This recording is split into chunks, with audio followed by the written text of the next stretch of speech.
Welcome back to the March 9th policy sessions with the Board of County Commissioners.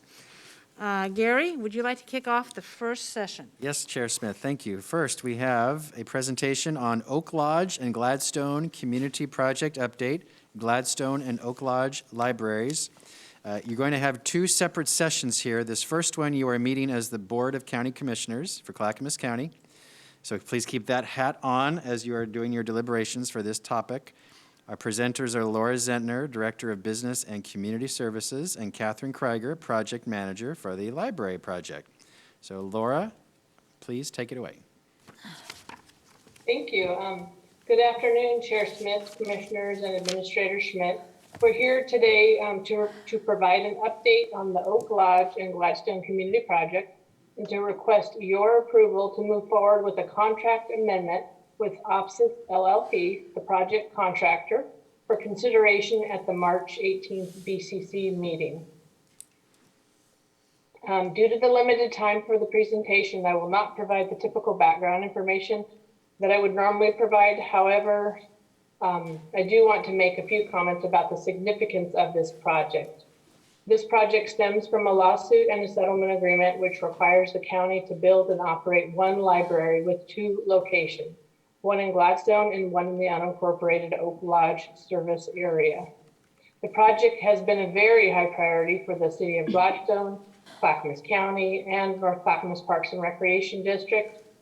In addition, the BCS department cares deeply about the project and has put significant resources and hundreds of hours over the past several years, ensuring that it moves forward in a successful manner.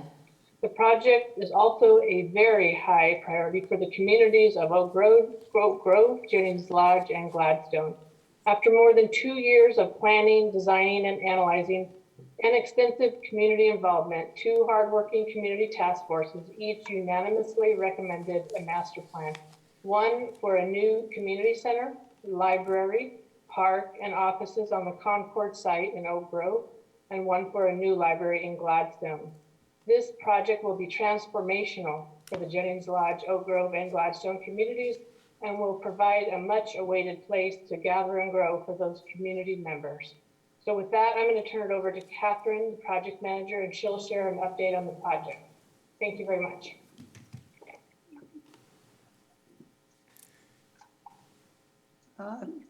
Good afternoon, Commissioners and Administrator Schmidt. Can you see my screen? Yes. Okay, good. Let me fix it up for you a little bit. There we go. So good afternoon. This is the back-to-back policy sessions. As Laura and Gary mentioned, the first one for the Board of County Commissioners, where we'll talk about the Gladstone and Oak Lodge libraries. So moving into that one, the purpose of today is to give you an update, including the next phases of work and estimated project costs, which I know you're very concerned about, and also approved staff moving forward to bring the design and engineering consultant, the Opsis LLP contract amendment to the board on March 18th.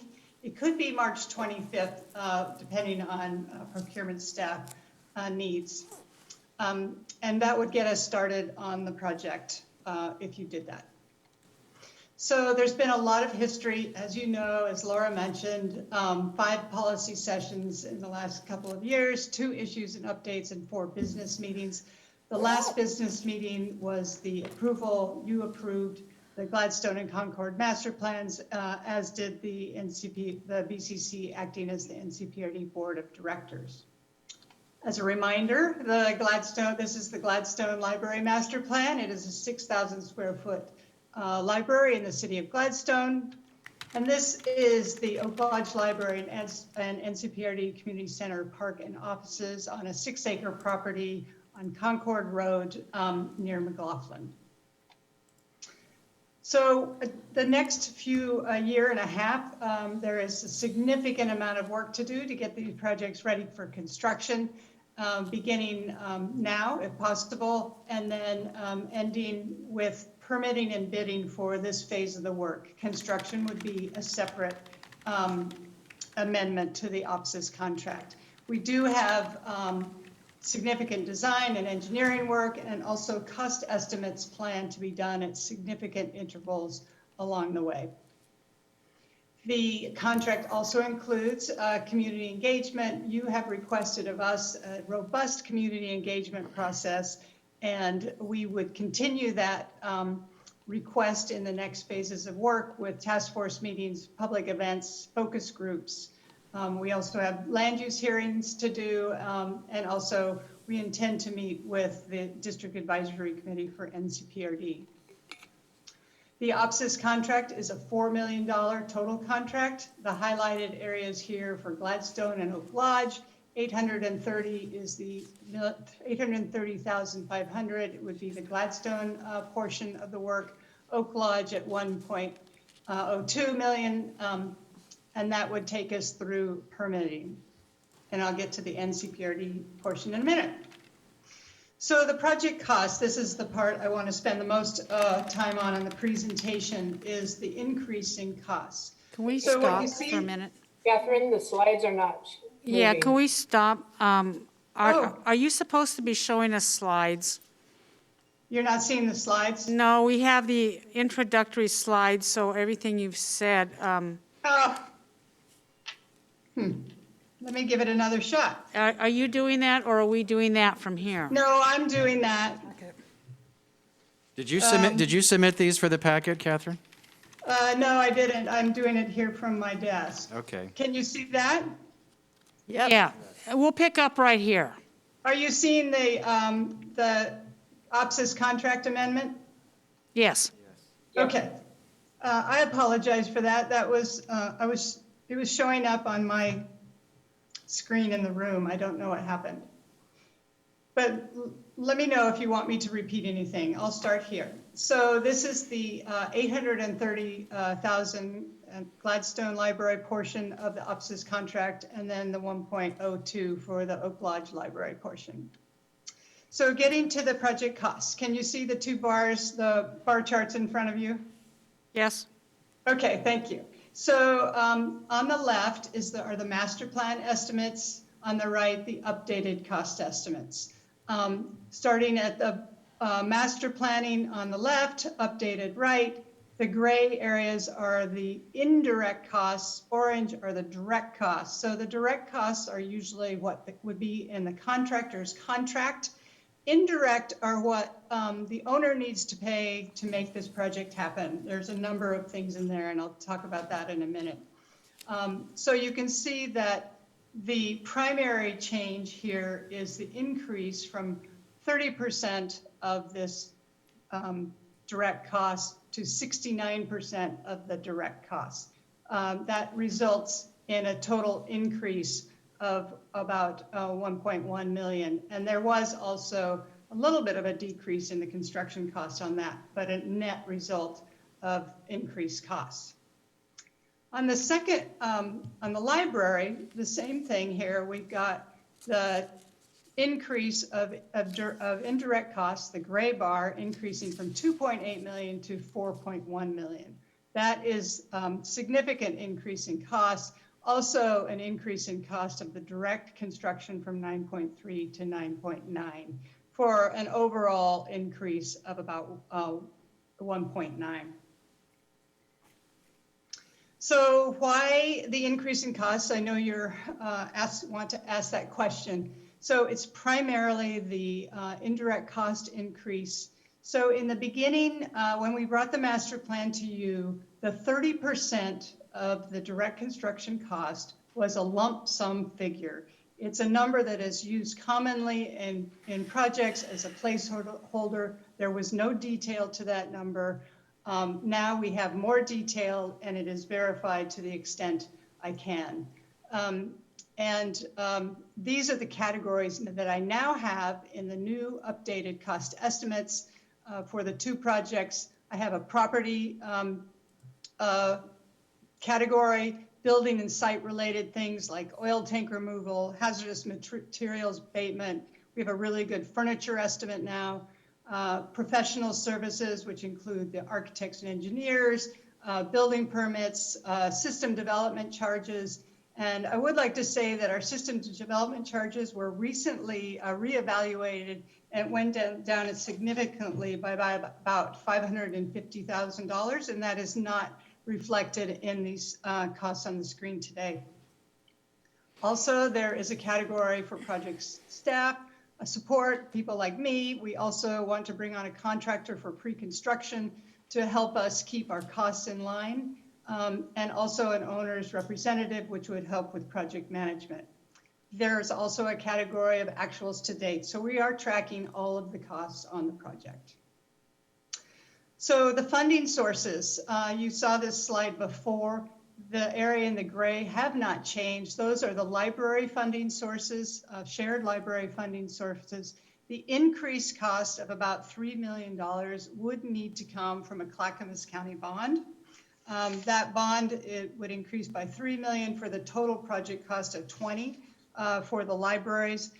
What that means is a result of an increase in payments from $650,000 annual payment to $816 payment. This is estimated for an overall increase of $166,000 per year for 20 years at 3%. So that would be the impact of these changes. So our next steps are to come to the March 18th or 25th business meeting, begin schematic design soon after that as possible, with our first task force meeting tentatively planned for April 8th. In May, we have a lot of work to do to hire the contractor for pre-construction services, as well as hire an owner's representative for project management. So with that, I am going to let you know you have options. One is to approve us to move forward, or the second is to ask for additional information. Well, we need to take some questions, thank you on that. Yeah, right. So I will stop sharing my screen and you guys can make comments, ask questions. Thank you. Is Laura Zettner still here? She is. I am. Okay, I have 3 questions. I'm going to start it off. We see increased costs from over and over the last time this was reviewed, evidently last year sometime. How do we avoid more increased costs for the future? Catherine, do you want to take that or do you want me to? Sure. Well, I can start. Okay. So now we have in the project costs adequate contingencies to take us forward. So the contingencies are quite large. And then as we move forward, we use those contingencies as we know more about the project, and the contingencies will decrease. So That is, you know what? What? That's not the right answer. We Having a also are contingency hiring fund, excuse me, people, Okay. listen to me. Having a contingency fund for an emergency is quite different than having a contractor bid a project not to exceed price. This is what I'm concerned about with this whole library situation. Were there any bid proposals taken? Is there a point that we finally have this approved going forward? Do we take bids and the bids are stay there? You know, this is my concern about government. It happens all the time. And frankly, it's my concern about the courthouse. Contractors come, they say, oh, government, you have unlimited pockets. You get partway in this, and you know you're not going to fire them. You know you're not going to go back because you're stuck with it. You have to go forward. The costs keep rolling up higher than what was anticipated. To me, having a contingency to keep costs from increasing is maybe not the right answer. So I'm going to ask the question again. What sideboards are there on this project to keep costs from increasing? So let me give it another try.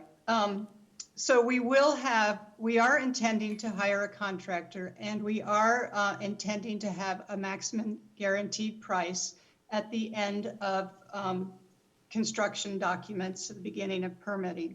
Now, and along the way, we will be doing cost estimates. I think we have 4 cost estimates done at intervals along the way. So we will be able to track how we are doing along the way. The guaranteed maximum price from the contractor will also have all of the subcontractors bid at that point, and it will be a hard number. Good. So And before what you date- move forward, Excuse me, Catherine, at what date does that happen? that would happen next spring. Okay, then that date is kind of nebulous yet, okay. Now, these task force meetings, those task force meetings are made up by volunteers, is that right? And do the volunteers get involved in improving these contracts along the way, or what's that all about? Staff approves contracts. Ultimately, you approve the contracts. Staff brings them to you for approval. No, the task force only makes recommendation primarily on things that are related to the community concerns and uses in the building. Okay, so task force would not be involved in design, implementation, anything like that that could slow down this project? True. Okay, that's really good to know. Now, my final question on this, what is the general fund hit? The general fund will be paying the bond payments on this? Yes, that's right. So right now, the gap is at 11 million. It would be an $816,000 payment per year at 3% for 20 years. And what is the payment on that, the monthly payment? That monthly payment is $816,000 a year, That's an annual payment. the annual payment. That's okay. I can do the math. Thank you, Laura. You're welcome. So almost $1 million hit to our general fund, commissioners, that we have not yet realized, but yet we still want to continue on other expenditures. I'm just pointing these inconsistencies out as we move forward. Yeah, Gary? That actually has been put in your budget projections. well, good. so That's it good is to know. budgeted. Yes. That's good to know. Okay. And I obviously haven't seen the budget yet, but it's in the budget, rolling for the new budget coming up. For the next 30 years. We projected this expense for the next 20 to 30 years. But we haven't paid it yet. We haven't paid it yet, but we're projecting it will be an It's expense for us. projected, that's my point, is that it's not realized. It has not been fully capitalized. Well, we've been saving funds for it, yes. I'm sorry, I'm not answering your question very well. No, you're not, nobody seems to understand where I'm going here.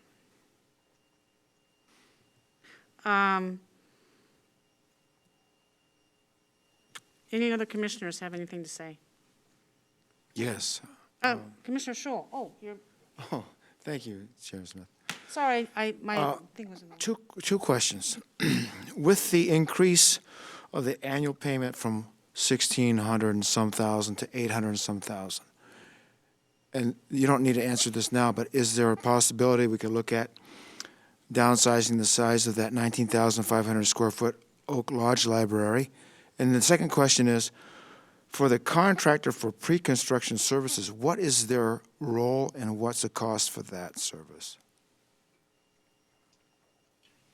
So first, the question about the contractor, we don't have that person on board yet. It's usually, I'm going to take a guess here, about $150,000 for pre-construction services. Their role is to become a part of the team, learn about the project, and help us control costs primarily. Because they're the ones building the building, they will help us control those costs.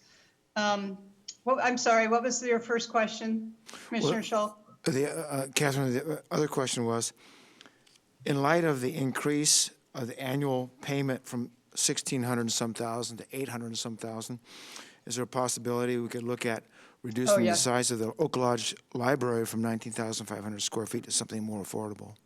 Yeah, so first, it went from a $650,000 payment to an $816,000 payment, just so that you know. And yes, we are happy to make any adjustments that the commission would like to make, assuming that it is within the parameters of our legal requirements with our commitment to Gladstone and the Oak Lodge Library residents.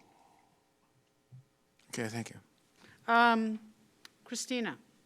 Commissioner Savis has his hand raised.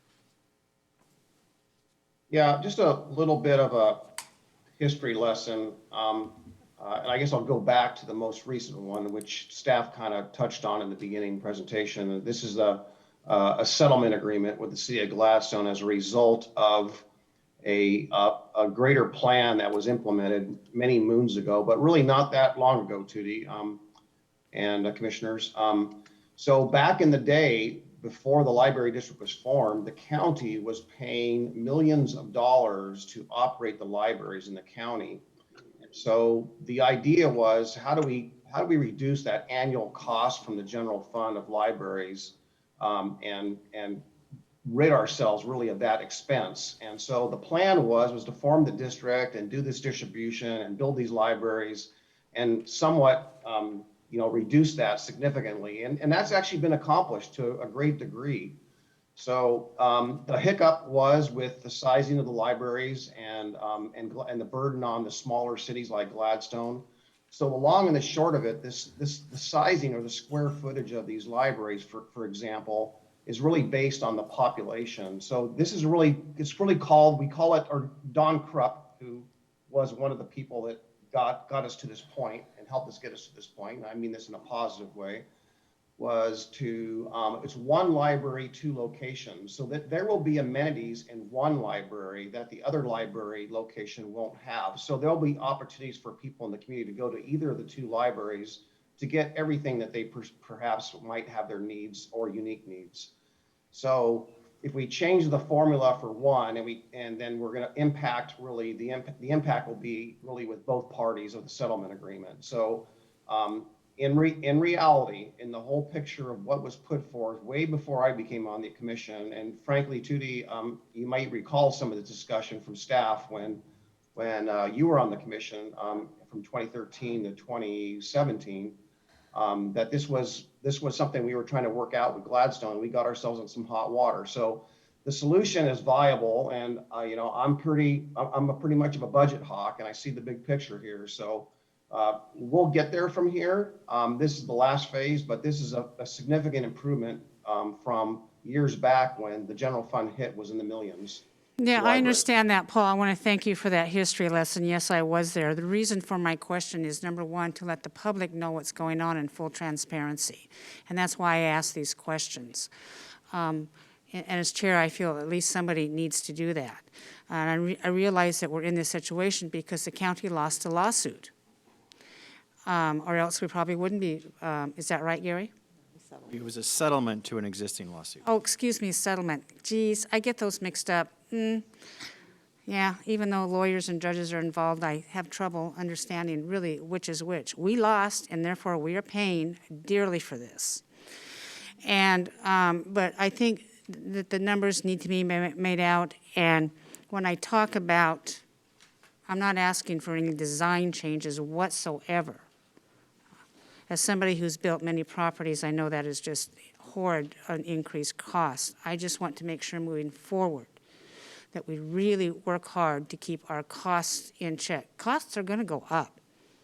I mean, there's no doubt right now in the marketplace, but we need to do our due diligence to work hard to make sure to keep the people who are providing the services, the builders, and everybody else, to keep their feet to the fire so costs don't increase along the way. And we're going to have a new person overlooking this, too, coming on board. And she's going to have her hands full, I think. Yes. Okay, Sonia Fisher. Yeah, I just wanted to clarify, it was my understanding that we didn't lose a lawsuit, that we settled through a lot of creativity and a lot of community support. It was quite the success. My memory, a few years ago now, but Stephen could correct me, I didn't feel like we were in a losing position on that. You are correct, Commissioner. It was a settlement, a mutual agreement of the parties involved. Yeah, with a lot of support across all stakeholders. What's up next, Gary? All right, so for this one, staff would like your direction if, as the Board of County Commissioners, you approve this going on a future business meeting agenda. I will entertain a motion at this time. So moved? We're moving option one, I assume, Paul? Yes. Okay. I'll second. We have a motion to approve the staff report and continue with the Opsis contract from Paul Savas and seconded by Martha Schrader. Any more discussion on this item? Christina, please call the poll. Okay, Commissioner Fisher? Aye. Commissioner Savas? Aye. Commissioner Schrader? Unmute, Martha. Oh, Oh, no. I'm okay. Aye. She's a little box. Commissioner Scholl Aye. and Chair Smith. Aye, motion passes 5-0. Thank you very much. All right, thank you. So Commissioners, you are now sitting as the Board of Directors for the North Clackamas Parks and Recreation District. Please keep that hat on as you now consider this exact same topic, but from the vantage point of being a director of the North Clackamas Parks and Recreation Board. So same topic, Oak Lodge and Gladstone Community Project update. A minor twist now, you're now considering this as the Board of Ncprd. Catherine, go ahead. Thank you. Can you see my screen with the NCPRD total project cost estimate up there? Yes. Good, thank you. I am not going to repeat anything I said previously. I do want to point out the NCPRD costs for the Opsis contract is about $2.2 million, which is a little over half of the full $4 million total contract cost. And also point out that the direct costs, indirect costs in the gray bar here also increased from 5.5 million to 6.7. The overall direct cost actually went down a little bit, but still resulted in a net increase in cost. These are the funding sources for NCPRD. The gray ones are the ones that have not changed since the last time we talked to you. The portion that would probably need to change depending on how things work out during schematic design. And I say that because not all of the sources and uses have been sorted out yet. We do have some potential property proceeds that we don't quite know what the value of that is yet, or if the district advisory committee would be interested in selling properties. So, but the revenue bond would be the change. That is a payment, a monthly payment, which would go from $700,000 per year to $795,000 a year to meet the $11 million bond. So that is up by $95,000 per year. That's at 20 years and at 3%. That's confusing. And so that would cover the increase of about the 1.5 million. So the options here are the same, and also the recommendation is the same, except that we are focused here on the NCPRD Community Center, Park, and offices. Catherine, With can that you go, all- Catherine, can you go back to the slide when you talked about the monthly payments? Because Yeah, and when we were, as a library district, the $11 million you says came in at 3%, 20 years at $816,000. right. And now you're saying the 11 million at 3% is either 770,000 a year or 790,000 a year. Yeah, it's about, I should have probably rounded up to 8. I think those are rounding errors. They're probably about both $800,000 payments. These are still pretty rough. We haven't gone to our bond council or anything yet. But it's to only sort that out. $11 million one time, True. okay? So you just quoted different payments. That's all right. I understand. I understand. That's okay, fine. Thank you. Okay. Had you finished your presentation, Catherine? Yes, yes. Board have any questions on this or comments? Chair, just a comment. This is, as staff displayed there, this is being borne by the district itself, not the general fund of the county. So, and this will probably be the first facility, if it moves forward, to be built in the unincorporated area south of Milwaukee in my memory. So it's been a long, long time of a district that's 30 years old. Any other comments?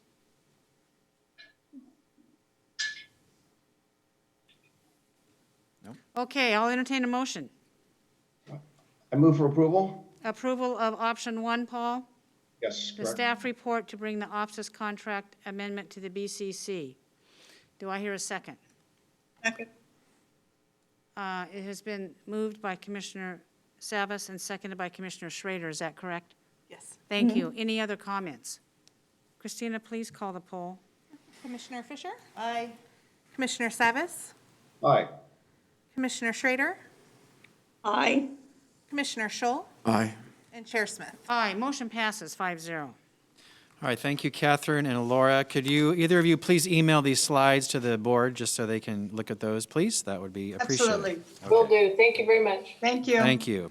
All right, the next session is proposed ordinance to amend County Code, Chapter 10.03.340, determination of waste management fees. This is a follow-up to a discussion you had at Issues a few weeks ago, Commissioners, about potential tipping fees from the Metro Regional Government. We have Dan Johnson, Director of Transportation and Development, and Stephen Madcourt, County Counsel, to present. Go ahead. Thank you, Gary. Good afternoon, Commissioners. As Gary said, this is a revisit of a presentation that you had under Issues on the 22nd of February, where Mr. John D. Lorenzo came before the board and had asked the board to consider an amendment to our county code. It would be Chapter 10.03, which deals with solid waste franchising. Mr. D. Lorenzo presented some language to the board for consideration, and the board had asked that the Solid Waste Commission, which is a volunteer advisory group within the county, that they be given an opportunity to review and opine on the proposed legislation.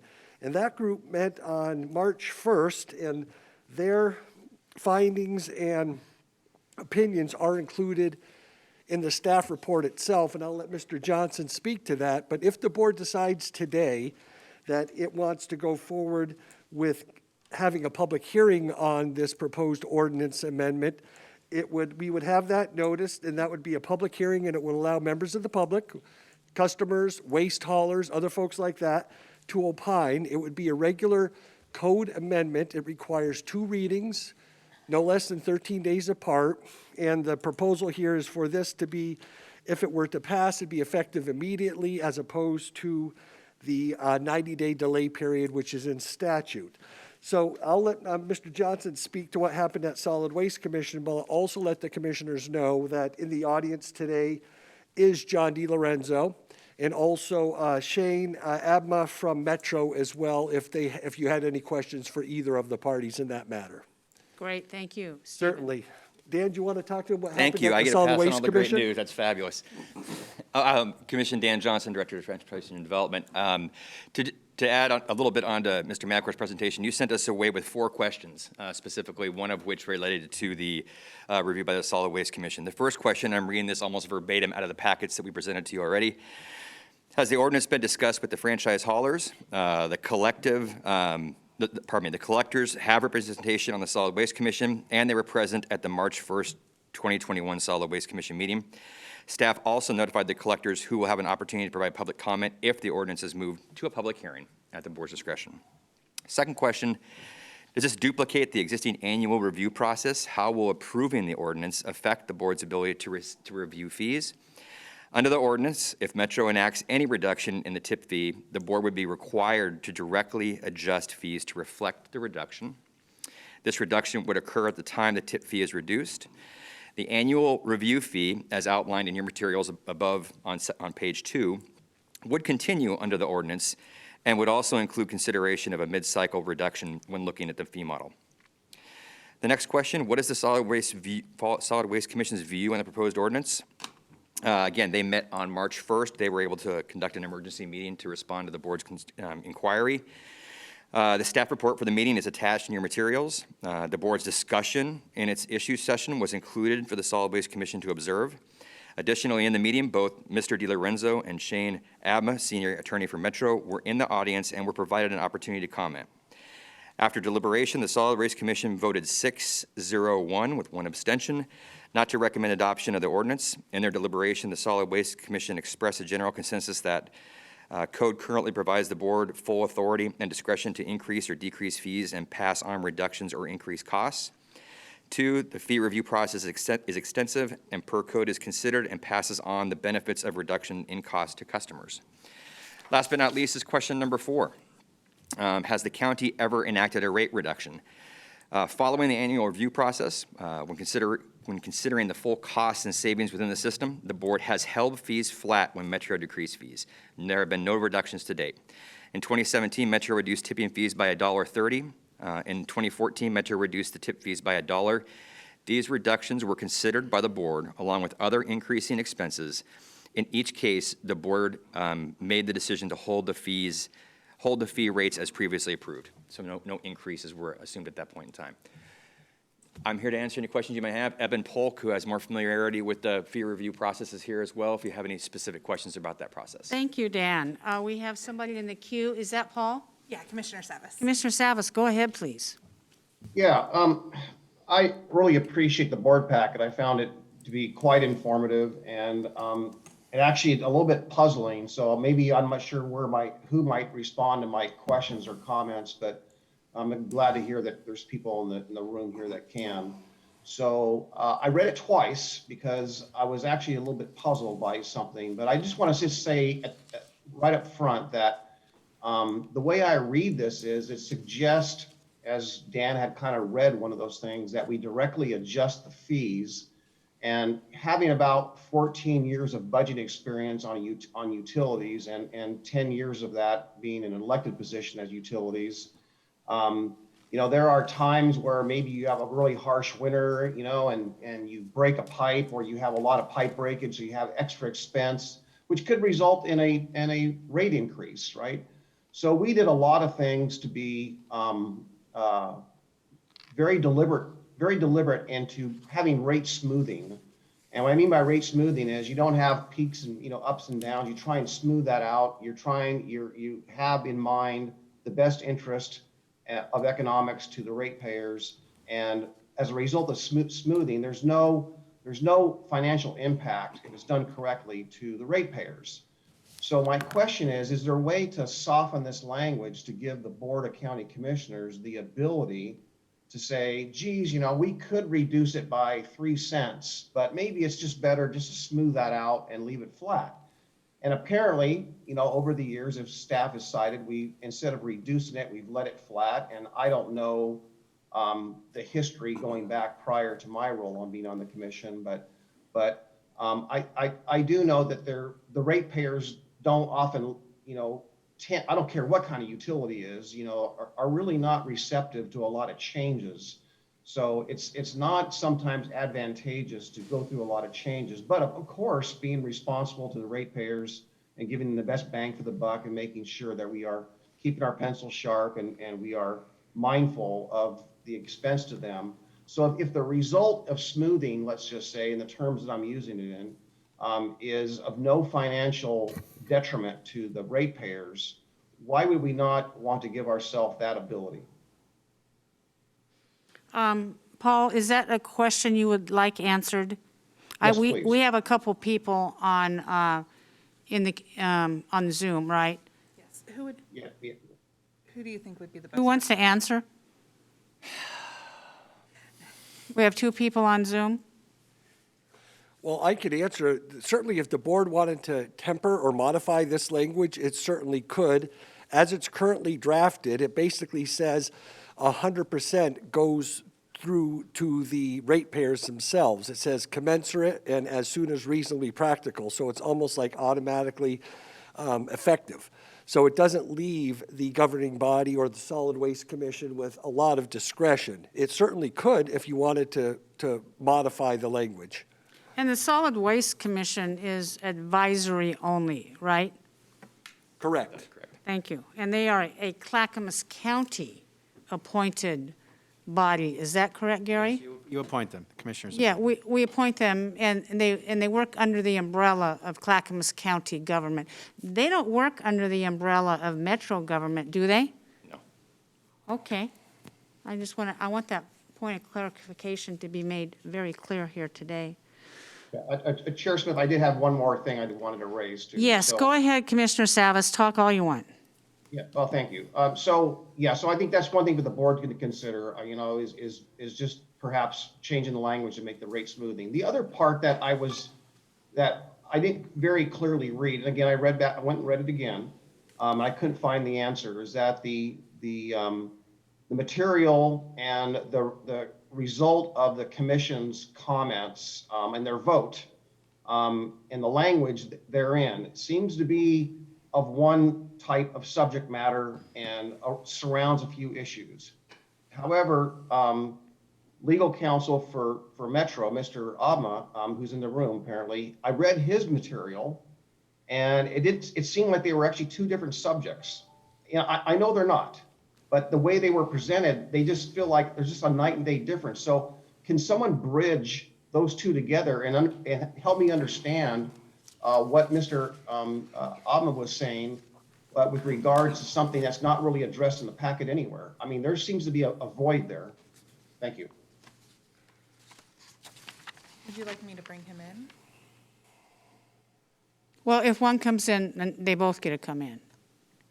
Can I ask a clarifying, Yeah. clarifying Dan? question? Is that okay? Could I ask for a little more specificity on where the Metro comments for Mr. Abma are that raise the concern or the discrepancy? There, on mine, it's the very end, I think, Dan. It's the third attachment in the packet. Yeah. Attachment 3. Yeah, Mr. Abma seems to be taking on a few different things and addressing them, but those particular things that he's addressing are not outlined or even addressed in the packet.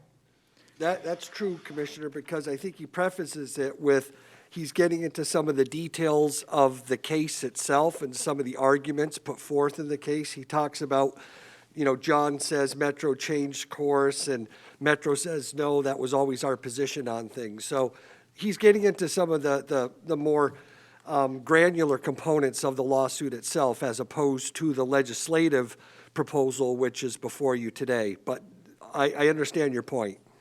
Right. And I'm just missing the context of that. So I'm trying to make a good decision based on information. I just don't have that. And so this issue about whether it's wet or it's dry waste or whatnot, or whether there's a subsidy from, the dry waste industry versus the wet waste. And then I'm also reading that, no particular franchisee is obligated to, use Metro for their, as one of their vendors, if you will, for discharging their waste. So I'm just at a little bit of a loss as to trying to understand, why are we here? Why are we doing this again? Can someone just go back and give me the big picture? Why are we here? What are these changes of the resolution doing, and for what purpose, and how do we, just summarize that, because that's the part that's missing here. I have a resolution that we're supposed to adopt in 2 hearings, but I've now lost touch with why we're doing this and how that advantages Clackamas County. The reason for this is because, as I believe Mr. DiLorenzo outlined, if Metro ever is in a position to lower its rates, then we, as a Board of County Commissioners, pass that total rate reduction on to our rate payers. And I think that's, to me, pretty simple. This is an opportunity because rates continue to go up every year. And if anything, Commissioners, I have been consistent in trying to protect our taxpayers from fee increases, tax increases, rate increases, whatever you want to do this. This is an attempt to start to take care of the people who are paying us. And I think that's really simple. It's extremely simple. And I think that the proposal that's offered up by the Metro attorney, maybe Shane Abma, it may be designed to cause confusion. I don't know. I think the resolution is quite clear. I think it does not hurt us to move ahead. And we adjust the rates when we adjust the rates. I think it's very clear. If and when Metro ever decides to lower rates, and I don't know that they've ever lowered rates, but if they ever decide to lower the rates, then we pass on that rate reduction to our ratepayers. We don't take that money and do something else with it. It goes directly to the people who keep these programs afloat, and that are the ratepayers. So Chair Smith, I was going to ask if I could hear from staff. I was going to give an example and maybe simplify this in the terms that you kind of put it together. So let's just say that if Metro reduces their rate and we keep the rate flat because that reduction, we don't raise it. And let's just say that would amount to, let's say, $5 million worth of savings over a 1-year period. And the rate smoothing, my question to staff is that do the ratepayers lose the advantage of that $5 million savings in the flattening and they never see it? Or does the flattening and that $5 million get smoothed out in the years forward to where it's a net zero sum game? There are a number of, oh, go ahead. Eben, would you like to take that? Yeah, Evan's on. Sure, I'd be happy to. Good afternoon, Chair, Commissioners. This is Eben Polk with the Sustainability and Solid Waste Program. Using the example that Commissioner Savas just gave, if there were a reduction of any source of our costs on the order of $5 million, I think you can be very confident that there would be significant savings passed on to customers. That would be a big chunk of our overall system. I think maybe it might help to compare it to the reductions that Metro has made in the last decade, let's say $1.30 or $1 were the numbers that were included in the staff report. Those are relatively small reductions.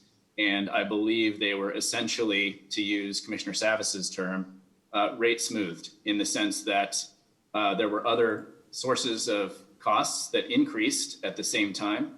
And so the board offered to, or decided to leave the rates as they were, which effectively is passing on the value of that rate reduction from Metro to the customers in that sense. Okay, so what you're saying then is that the ratepayers still experience the benefit of the Metro reduction. Yes. Thank you. Eben, is it safe to say there are a number of factors beyond just the Metro's costs and fees that are associated in that annual rate assessment? Yes. Thank you. Christina. Commissioner Schrader has her hand up. Commissioner Schrader. So what I'm trying to discern, is this ordinance necessary, or do we already have an opportunity, if there's a rate decrease, to go in that direction? Maybe I think that Paul's the expert on utilities. But I guess what I'm saying is this absolutely necessary, or is it under our purview to do so, whether or not we have an ordinance at this point? Well, I think that your question and Commissioner Savas's questions are very, very good.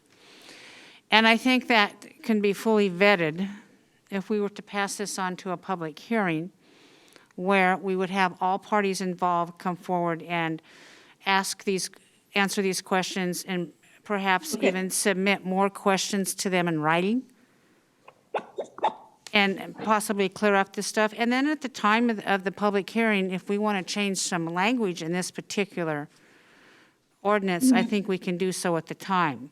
But, we only have, 2 people on Zoom, and we have Dan and we have Eben.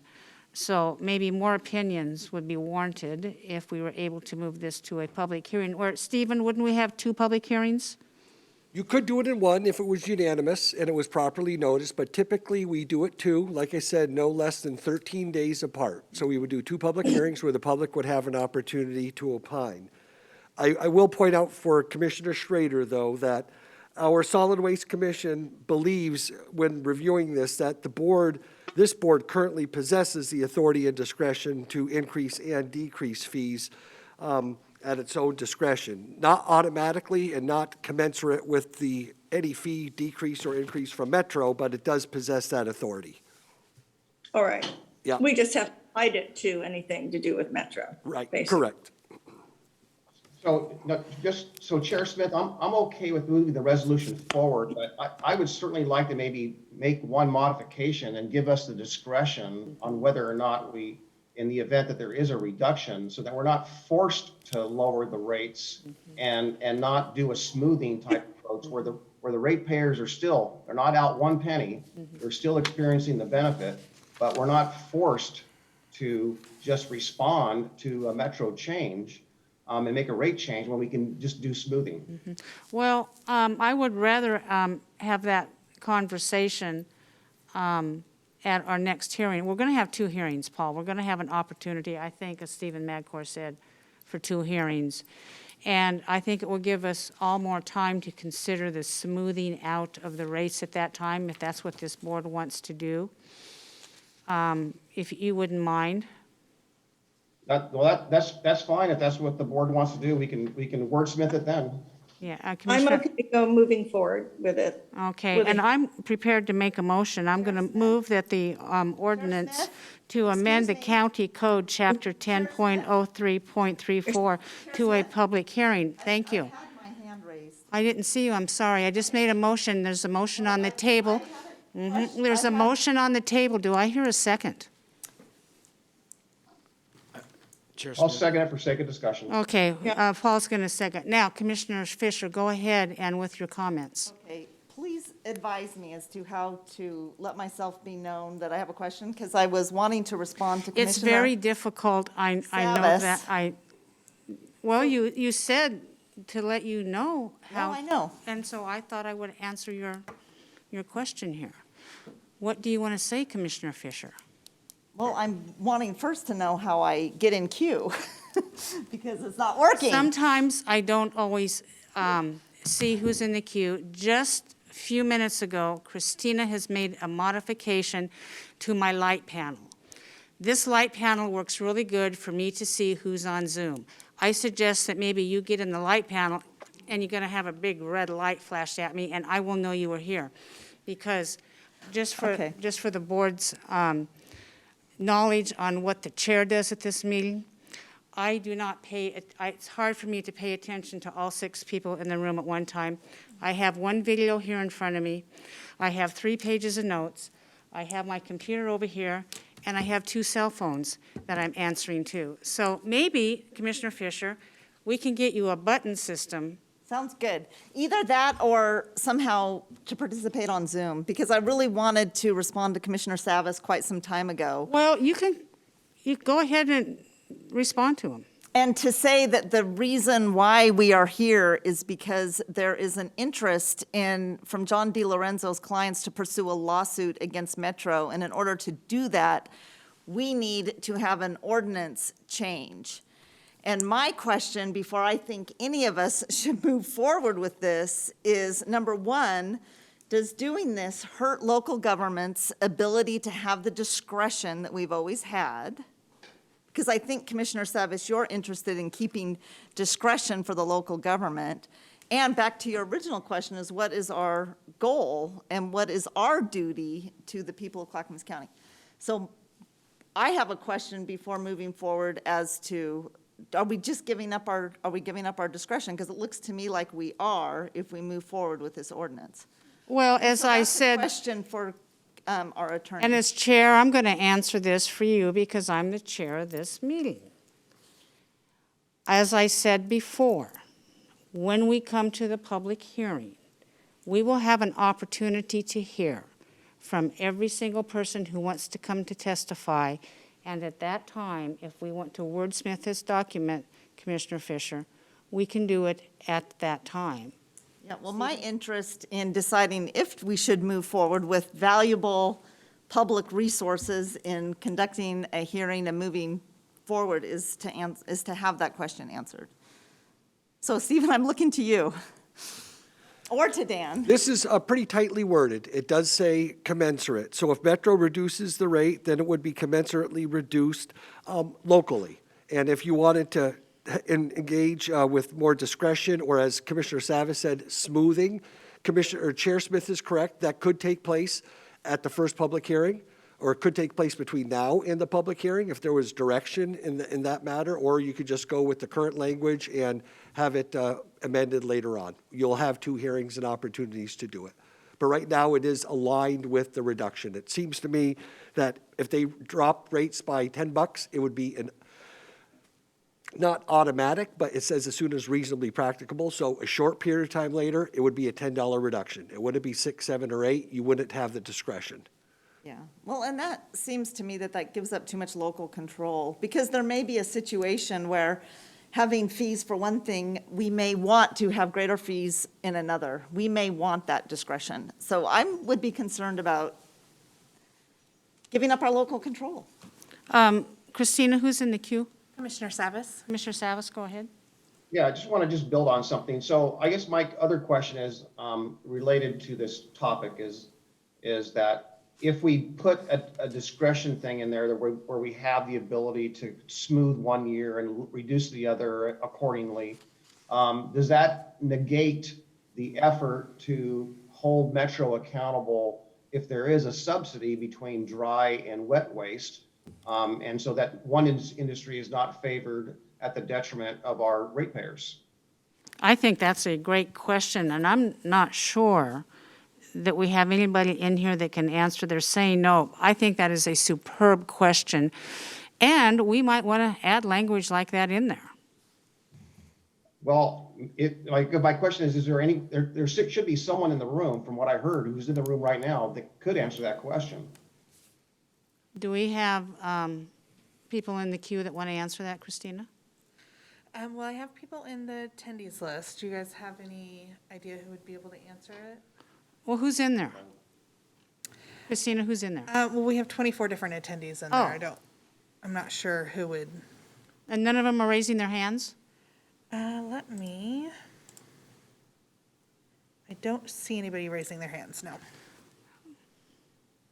Well, then I suggest we move it to a hearing where we can get all these questions answered. I think that's what your motion was. I believe that's what my motion was. Paul? I think you raised some excellent, you raised excellent questions.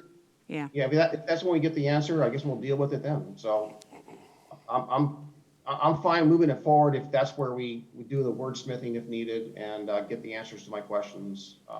And maybe would someone just document that as a question that needs to be addressed? So I don't have to repeat the question. It can just be worked on and responded to. Thank you. Yeah, I think some folks have written that down, Paul. Probably some folks listening have written that down. And I think at our hearing, that question needs to be publicly read and then publicly answered as well. And any other questions that you or any other commissioners would have on this, I think the courtesy goes to any of us on that. So Christina, I think we've had, I don't see anybody else. Let's go ahead and call the poll. Okay. Commissioner Fisher? Aye. Commissioner Savas? Aye. Commissioner Schrader? Aye. Commissioner Scholl? Aye. And Chair Smith? Aye, passes. Thank you. Thank you, Board. I appreciate your consideration in this. Now, Gary, what's up next? All right, the final policy session today is board agreements. I will be your presenter. Commissioners, at your board retreat in January of this year, you all agreed at that retreat that you would have 5 standing agreements of how you work together as a board. And they are that you will discuss issues or concerns with each other directly instead of triangulating, which means you would talk to someone else about the third person rather than including the original person. Next, that you would adhere to the regular order of business, which is you would use the Tuesday issue sessions to identify policy issues or questions, then move to a policy session where staff can provide recommendations to you, and then you would discuss and make decisions, and then business meetings where you would ratify those decisions where necessary. Next, that you'd be honest, respectful, and fair to each other. Finally, that you would not surprise each other. When we brought this to you at issues a few weeks ago, you said you wanted to have further conversations and to include 2 additional documents. Those include a agreement of the prior Board of Commissioners, which they had called Commitment to Operate with Compassion and Efficiency. And that is an attachment in your packet, which included some ground rules for how you would conduct meetings, as well as actions that you would take to ensure cohesiveness, productivity, and efficiency of the board. As well, we brought forward a resolution reaffirming Clackamas County as nonpartisan, which was approved by the board in calendar year 2017, and that addressed how you would work together and work on non-political or work in a nonpartisan way as a Board of County Commissioners. So both of those documents are in your attachments. My questions for you today is, would you like to go forward with a set of board agreements of how you would operate and work together? Either the original 4 from your retreat, use components of the commitment to operate with compassion and efficiency from the prior board, or components of your resolution affirming Clackamas County as nonpartisan from 2017. Or throw it all out and say anything goes. So really it's a discussion I'd like to help facilitate with you. We can take as much time as you'd like, or not have a conversation at all. It's entirely up to you, Commissioners. Gary, I'm looking at this as 3 documents and not 2. If that's going to help, I think it will. We have our executive summary of the 4 agreements that we had at our retreat. Then I'm looking at the colored document, Clackamas County Board, a commitment to operate with compassion and efficiency as the second one. And then I look at the nonpartisan resolution as the third. I suggest we start with the first one, those 4 items listed in the executive summary. We wrote those down from our board retreat, and Stephen Magcor copied those, and most of us agreed to those. Do I have any comments from any of our commissioners on that? Well, Chair, just if we're to take them one at a time, I don't want to pass up the opportunity. So I don't think it's a matter of agreeing to them. I think really the challenge I found since our retreat, which by the way, I thought went great. I was really excited. I think that the question really ought to be, are we going to abide by them? Well, I think if we vote here today on those, Paul, in our vote, we agree to abide by them. I suppose there would be subject to interpretation, at which time, if there's an agreement between 2 commissioners, we would have to have somebody come in and intervene. I would like to think that we could not get to that point, but it's my intention today for us to vote on each of these, and there's 3 of them that we can vote on today. Yeah, I meant my comments about abidance to all of these, not just to number 1, but to all of these. Oh, I see. I see what you're saying. Yeah, and I don't know if we want to wordsmith the second document that much. I mean, I think there was a lot of work done on that one. I think there was a lot of work done on the nonpartisan resolution, which I think I was here with you when that came about, right, Commissioner Savas? Yeah, I don't think there's any contention on that one at all. So, I guess what we need to do, Commissioners, is look at the executive summary on the first action. It was my intention way back in January when we first agreed to this to bring this forward, and it's just taken this long to be able to do it because we've had some exigent circumstances come our way to do this. And those have already been read today, correct? Yes, I read them, yes. Okay. Is there any more discussion on adopting those? Commissioner Fisher? Well, I mean, are we going to do them one at a time? Because I think that they all deserve some specific discussion. For example, on number 1, board members commit to discussing issues with each other directly. So, okay, we can do those one at a time. Yeah, so I guess for clarity, I want to make sure that, number 1, that this doesn't force us to violate public meetings law and daisy chaining or so on. So are we talking about issues of contention or disagreement, or, I mean, what are we, I think let's be clear to the public and ourselves what that really means. Well, an issue, I mean, if a commissioner wants, I guess, to bring something forward that does okay. We need to observe the regular order of business. in our policy sessions, in our board meetings, in our hearings, and just keep to the rules on that. That's all I ask for, no surprises on any of this. Paul, if you want to adopt these one at a time, what does number 1 mean to you? Well, that's what I'm just asking the question. I'm not sure what that does mean. I mean, let's just say that me and Commissioner Schrader have a disagreement.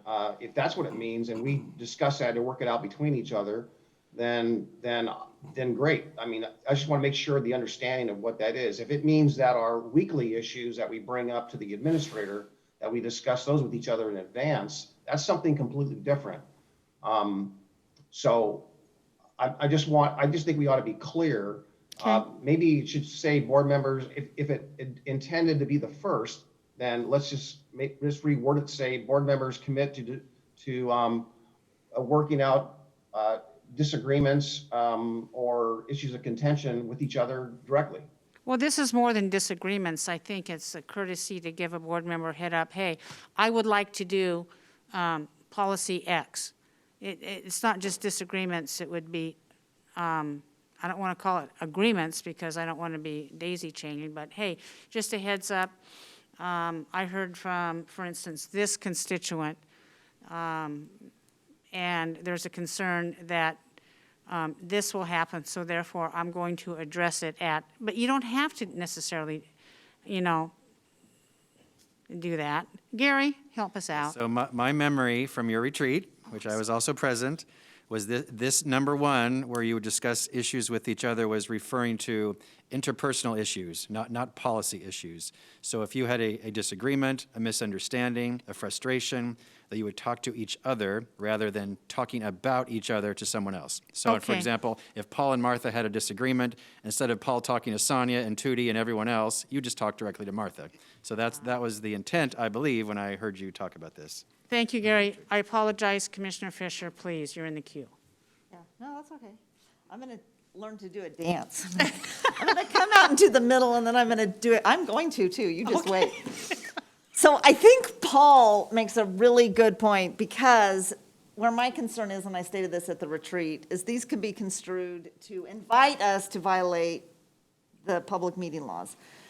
And really, I really don't like the public meeting laws in a lot of ways. I like the idea that we conduct our business transparently and before the public, and decisions aren't made behind closed doors.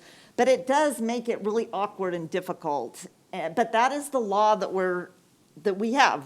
There aren't any amendments at the legislature to amend public records law. So if we're going to do anything with these, we need to have a qualifier to explain just what Commissioner Savas is saying.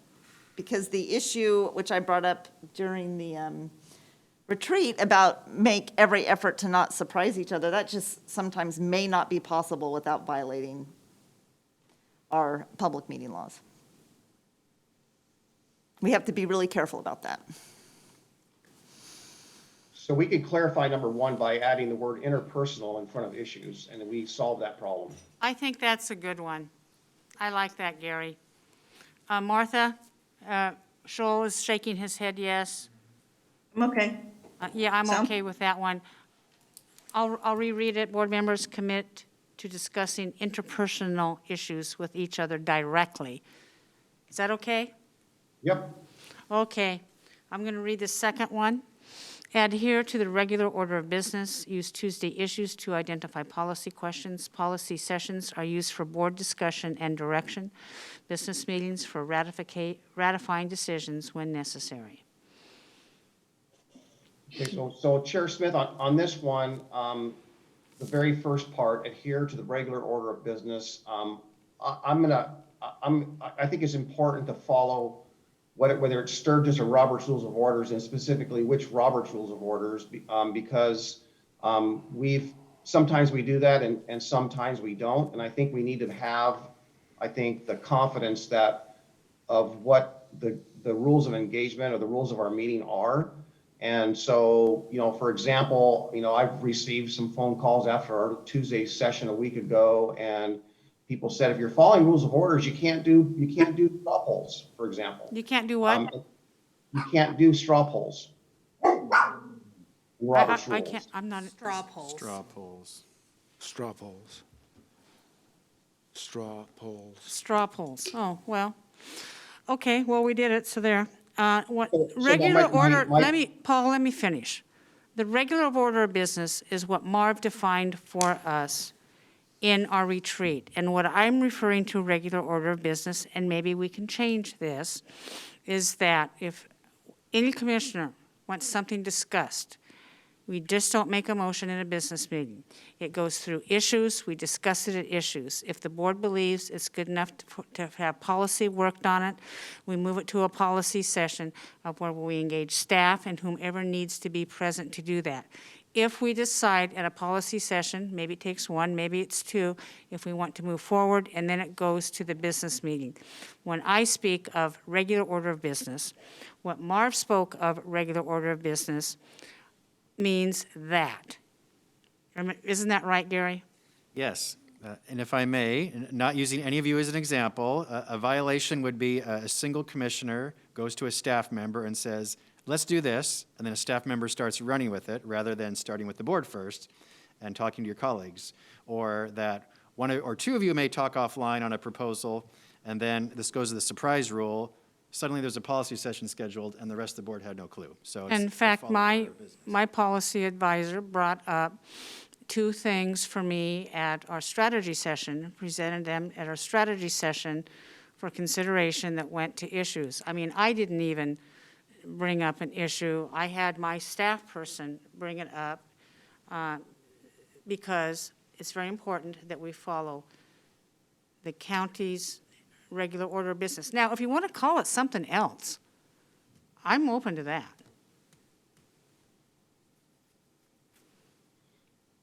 Paul, do you want to call it something else? Well, I suppose, I appreciate the context, and it does open up the door to some other things. I don't want to go down there until we resolve this one here in front of us. So we could say, or adhere to the regular sequence of business, or Okay, maybe I don't like the wording of this either. To me, the regular order of business should be defined as topics go to strategy sessions, to issues, to policy sessions, to a hearing if there's needed be, then to a business meeting. Does that Yes. qualify it? Yeah, that's not too bad. I just wondered if the word protocol could be inserted in there somehow so that the protocols of bringing issues forward or the sequence of business operations through the protocols are as such. How about the regular protocol of governing? Gary, you have a comment? How about follow decision-making protocols? Decision-making protocols. I like that. And then, have you defined those, Gary? Yes, that would be strategy, issues, the same items listed here. But Okay. that's how you make decisions. You go through a protocol. Yeah. So the regular, what did you call it, the regular business protocol? Follow decision-making protocols, which then are issues, policy sessions, Decision-making. business meetings. Commissioners, the decision-making, adhere to the regular decision-making protocol, and then they are defined. Strategy, issues, policy, business meeting. Well, strategy, maybe / issues, but not every commissioner, any commissioner should be able to bring an issue to issues. Yes, but what the process is, Sonia, at strategy, Gary brings the issues at strategy, and then we, at our strategy meeting, yay or nay, and we try to find a calendar date to put it on. That's what the strategy meeting is for. But I would say, since not all commissioners are in the loop on the strategy, and this has been our practice, any commissioner can add any item to issues, they just let me know. That's So fine. I would encourage to continue that.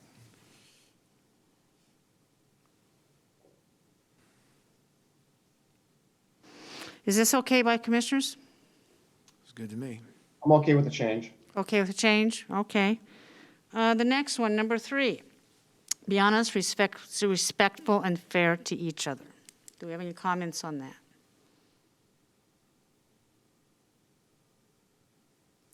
It's good as written. Any other, I'm just going back to, I like the way it's worded. I wouldn't change anything. It's just really a matter of adherence to that. okay, thank you, Paul. Other commissioners? Okay. Make every effort not to surprise each other. So my only comment is to qualify it within the Well, I'll qualify it for you. rules, the state ethics requirements, within state ethics requirements. State ethics requirements. Well, public meetings laws. Because it's a violation of, correct me if I'm wrong, Stephen, it's a violation of ethics laws to violate to daisy chain and do those things. Is that right? Yeah, it can be certainly to violate public meetings law, absolutely. I think the spirit and intent of the no surprises is kind of like what I have in my office, is like, I don't want to hear about it for the first time in the elevator. And I think what the issue here is like, your colleagues don't want to hear about it for the first time at a business meeting or at an outside function or even at a policy session. They should know about it. It should follow the regular decision-making protocol, I suppose. It kind of aligns with that, and it aligns with number one as well, that greater conversation among each other. Would you like an example? Maybe we don't need it. Would you like an example? Commissioner Fisher? Oh, I don't know. Sure, if you want to give one. Well, I don't know, do you need further clarification? Because I can give you an example, or we can just adopt it as it is. Yeah, I don't feel comfortable adopting it as it is. Well, then we'll put it, If I may, we had this discussion, and I recall when Commissioner Fisher, which she raises a valid point with regard to, not violating law, which I totally agree with. We don't want to do that. But if there are sensitive issues and we don't want to be in a daisy chain situation, another way to disseminate that information so people aren't surprised is to hand that off to, let's say, the administrator, and the administrator could use his discretion on how to inform everyone so there are no surprises. So there is another way of doing it. And so when it says make every effort not to surprise each other, that maybe we could add something in there, says that could include using the or contacting the administrator or some kind of alternative to just keeping the responsibility, the onus upon each other to do that. well, I look at it differently. As chair, I look at it as surprise motions that come forward that I have no idea for. I mean, totally surprise motions that are totally out of the realm of the topic we're considering. Surprise motions, for instance, I'm going to use the ADA hearing as an example. We had an ADA hearing, and the gentleman was given almost 2 hours to say whatever he wanted, and I was very liberal with him and allowing him, and I made it very clear at the end of that hearing that no new testimony would be allowed.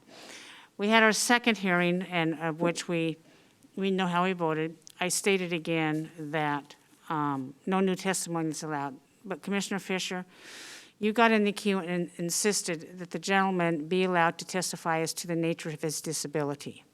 I consider that a surprise, and I consider that out of order, because I had already received advice from county council ahead of time not to discuss that. But yet, geez, I was surprised, I was overwhelmed. That's what I'm talking about being surprised when we're sitting at the dais, when we're sitting on our Zoom meetings, that we don't have something from left field coming out. That's the type of surprises I'm talking about. I'm not talking about daisy chain. I'm not talking about codifying policy behind people's backs. I'm talking about surprising the regular order of business that's already been outlined as we go forward. Gary. I have two suggestions for language. First, and thanks to Emily, who's reminded me, the actual language of your retreat that we wrote on the whiteboard was manage to no surprises. So that could be perhaps offer clarity. Or, if we keep the current language, make every effort to not surprise each other while following public meeting laws. I like that. So adding that caveat. That way we're making sure you're not doing daisy chaining. But within that, like, we don't have to define it, but Paul's suggestion, you talk to me, because I can talk to each of you privately, Or rather, I define it as, big surprises. You don't want to shock your commissioners in public. That doesn't mean you're going to tell them how you're going to vote, but you can give a heads up to one of them or me, hey, this is something that's coming you may want to know about in advance. And then we could help each other. Manage, let's see. Manage to no surprises is one option. Second option is using the language as written, make every effort to not surprise each other, adding, while following public meeting laws. I like the second one, while following public meeting laws.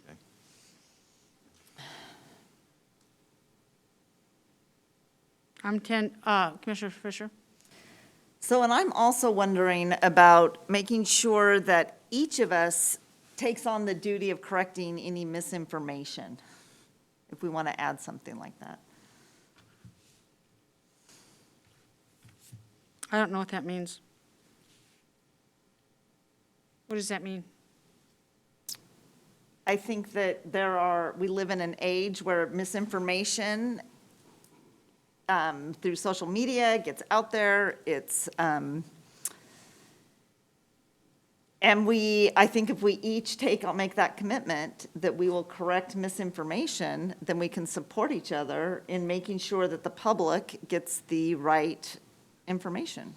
So you want to correct social media stuff during our business meetings here, or? No, I don't think necessarily. Well, I think if there's misinformation that's stated, I think we should correct it in the moment if we can, which we do that often. Like if there's a misstatement about a policy or anything that we've done if we know about it. I mean. That we each make a commitment to do that. And in the spirit of that, Chair Smith, in regards to the hearing with John Anderson, I did not insist that he provide public testimony. I reported that I had an ex parte contact regarding the nature of his disability, and if the board would have liked to hear what I had heard, then he could explain that. Well, that was a surprise. That was a surprise. I don't like surprises. I'm trying to keep order, and I'm trying to insist this board be as professional and use as much discipline as we can possibly muster to go forward. Hey, we're going to make mistakes. It's going to happen. We're human. It's going to happen. But on any preconceived ideas or anything like that is what I'm thinking. Christina? Commissioner Savas has his hand raised. Commissioner Savas? Yeah, I'm getting back to the information or misinformation, whether it's social media or whether it's said during a meeting.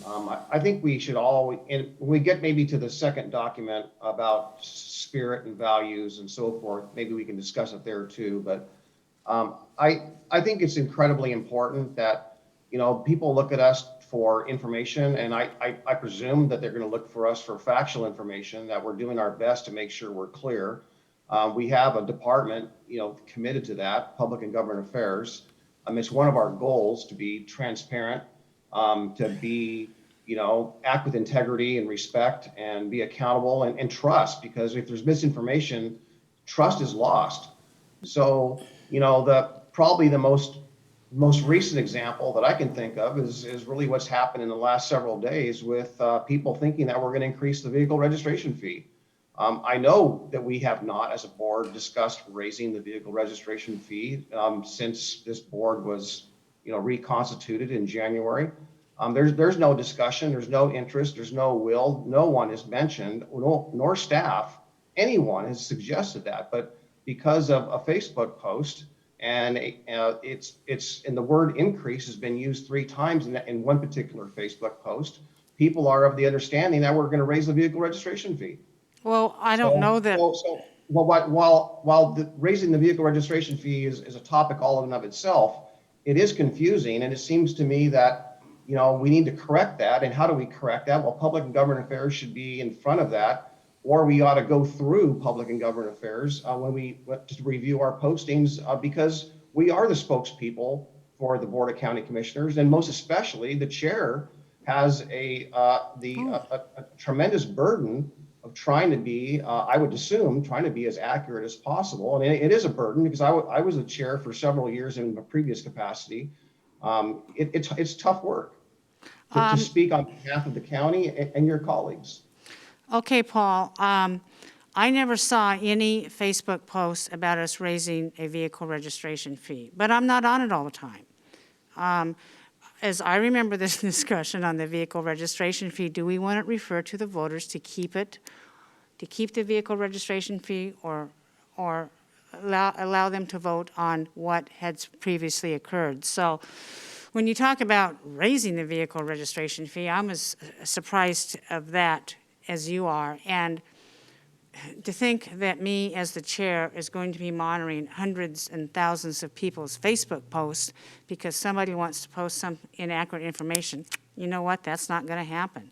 I don't really know that PGA can do that too. The only thing that we can do moving forward is, consider all of the negative Facebook comments that have been said about me over the months.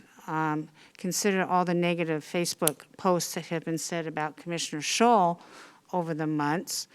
And we have not asked PGA staff to monitor those, but now we're going to have them monitor something that's on a vehicle registration fee that's so ludicrous that nobody would even believe it.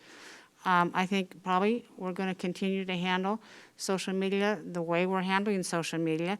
And Paul, you have an opportunity to say what it is. I have an opportunity to say what it is, and I suggest, that's the way it's going to be. We can't control social media. And by the way, we cannot control what other people think. And if we think that we're going to start down that path, I tell you what, we're in for a world of hurt. The only thing that we can do is the physical laws that we pass here and move forward to try to do the best for the greatest good of Clackamas County citizens. And that probably does not include social media. Well, So Chair, what I'm going to ask, Paul, is on number 4, we adopt the language that says, make every effort not to surprise each other while following public meeting laws. I'm going to ask that we approve that language. I am fine with that, so I'm good to go with that change. Okay, good. All righty. But I do want to clarify, Chair, that the post, I apologize, and I was trying to be careful, but the post I was referring to was the post that you had made. I did not say anything about raising a vehicle registration fee. It has the word increase, and some of the respondents to your Facebook post responded in a way that should have been corrected on your post. You know what? That didn't happen. I don't usually respond to Facebook posts because I would spend my entire time doing it. I felt it was incumbent upon me to reverse an increase that the previous board made, and I think that most people understood that. So, Paul, there's people out there who want to turn what you say upside down. And if you've ever been on social media, it happens, and you can spend your lifetime running down that rabbit hole. But I think that I am very satisfied, and I'm clear in what my post was. Most people understood it. There may have been 2 or 3% of the people out there who didn't not understand it, who their intent is maybe to get under somebody's skin. Their intent is to, on purpose, promulgate false information. That happens all the time on social media, regardless of what you say. I can post on social media, it was sunny today, and I can guarantee you 10% of the people are saying, you are such a rotten apple, you should be kicked off and you should be doing this. So they take it totally wrong. So, Paul, don't get upset about social media. You know what? It's just not worth it. So what we're going to do is that we're going to continue on with this document that's in green on the Clackamas County Board of Commissioners' commitment to operate with compassion and efficiency. Commissioners, how do you want to handle this? Is it okay with you? I think it's pretty nice, document myself. Unless there's any troubling words, I kind of like the little artwork that says service, professionalism, integrity, respect, individual accountability, and trust. And we pledge to hold these standards at all times. Commitment to operate with compassion and efficiency, I also like that. Ground rules for meeting conduct. Does anybody want to read those as we go forward? Well, Chair, on the one that you mentioned that you liked, the one under spirit, which is the bottom of the first page, and all with it, that talks about service, professionalism, integrity, respect, individual accountability, and trust. We've had that for a long time. I think it actually dates back to when you were on the commission, actually. So we have all, for the most part, maybe with the exception of Commissioner Scholl, have really approved that and well, I think we strive to abide that. But I just felt, for example, and again, I'm trying to be respectful. I'm not upset. And I just think that as I mentioned earlier on, I think it's about adherence to these. And I really felt that Thursday at our business meeting when it would somehow reference that somehow Commissioner Fisher and Commissioner Schrader and I were not showing up for work. I'm not sure how many of those it actually conflicted with. I don't think it was respectful. I don't think it was professional either. Well, I think that quite possibly that I have been extremely respectful and courteous with my commissioners. I have asked you all repeatedly since January 4th, please show up in person because that's what our people expect out of us. I have been doing that, and I have been doing that, and I still maintain that we should show up regardless. And I will remind our Board of Commissioners that early on, governments have always been exempt from the COVID shutdowns. However, we have observed the protocols. We've been very professional. We've been very caring about not spreading the virus. I think we are at a time that every commissioner should show up and be here. And I will always maintain that. I also think, as our administrator is trying to get employees back to work, that has been his edict for a year, and he has put out email after email instructing them so.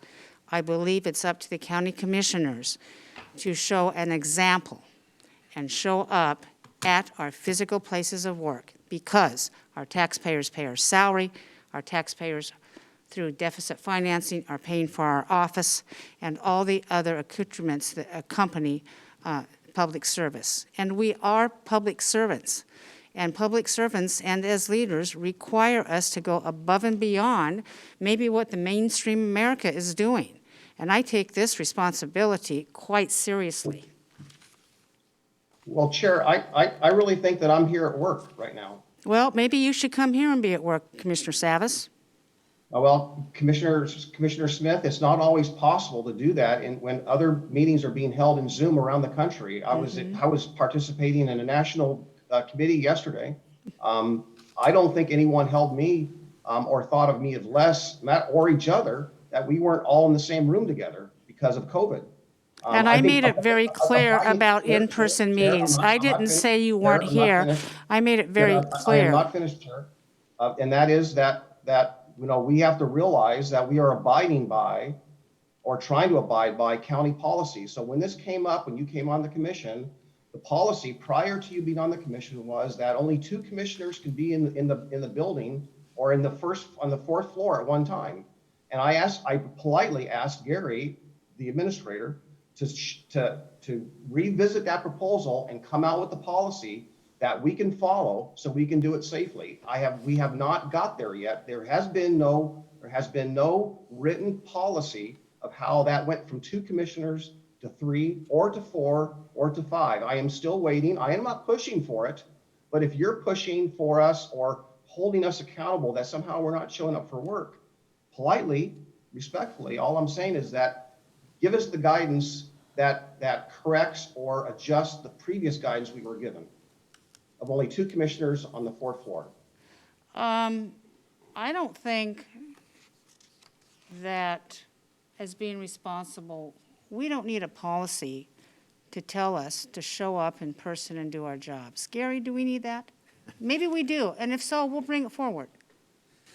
This is Gary. We were following guidelines from the state and OSHA and Centers for Disease Control back in March and April 2020, and that was true at that time. We asked for limited in-person attendance. at the county for all people, employees, and elected officials. But that changed as we got into summer and into fall, following the changing OSHA and CDC guidelines. And yes, it's true, we've always been exempt as a public agency by the governor's executive orders. So there's not a, quote, policy in place, but you all can be back. We can have 100% of everyone in this offices right now. I don't recommend that, but yes, commissioners, you are welcome back at the office anytime you wish. You all have individual offices.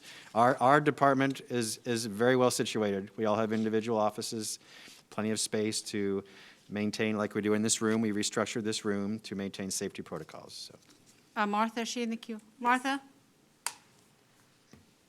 Well, I guess,